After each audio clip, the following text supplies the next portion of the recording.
letters and dozens.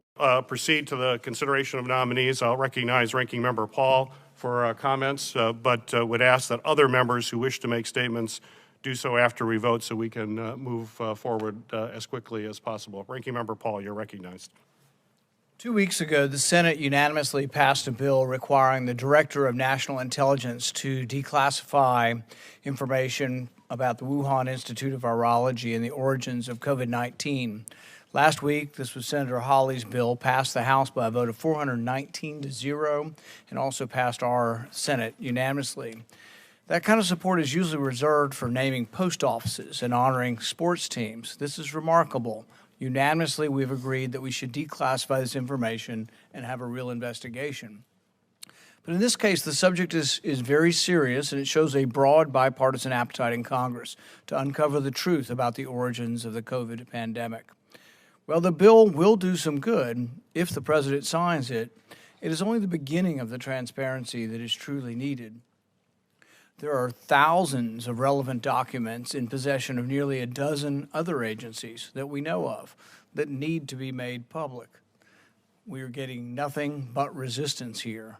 NIH, HHS, USAID, state, DHS, Energy, FBI, and several DoD components all have relevant information about the origins of COVID. We learned last week the DOE and the FBI have changed their opinion on this. We only learned this because that information itself was classified by a leak in the media. But sitting here today, none of us can say that the documents reveal or how important they are because these agencies are still refusing to give them. So even if we do get the declassification that Senator Hawley has asked for, which is good, they can still refuse to give us. They're refusing to give us unclassified documents as we speak.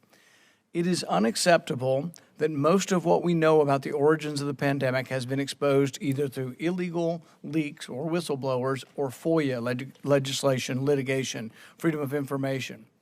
Despite 2 years and dozens of letters from members of this committee, including 5 members at a time, which the law says if 5 members sign something, the government shall produce this information, they still don't produce the information when 5 of us sign. The problem has been there's been very little help. I know Senator Ossoff has been helpful in trying to make this bipartisan, but very little help from the other side in trying to get this information. The agencies continue to obstruct congressional requests for information on this issue. This should not be a partisan issue. I see no reason why this should be partisan. In fact, on Monday, President Biden's Associate Attorney General publicly spoke about how access to government records fosters trust, that, and I quote, "Those who are charged with faithfully executing the laws are in fact doing their jobs with integrity and in the public's interest." We should get these records.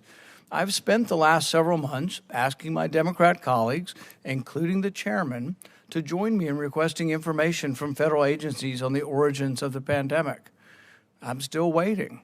Months and months go by. 4 Democrat chairmen have been asked for help in getting records, and not one have signed on. Were the roles reversed, I've told all of these Democrat colleagues that I would sign anything they asked me to sign that asked for information from government.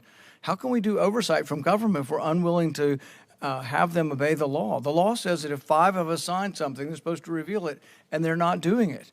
I started asking in mid-2021 for this committee and the HELP Committee to hold a hearing on gain-of-function research. I got nothing but resistance. Neither committee has held one hearing. 1 million Americans died. We haven't had a hearing on COVID or the origins of COVID or the dangers of gain-of-function research.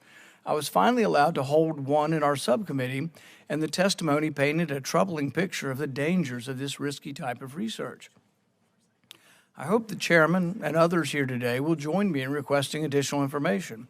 It doesn't just have to be a Democrat chair. It could be any Democrat who is interested could sign these letters. The American people deserve transparency and accountability from their government, and I hope my colleagues agree.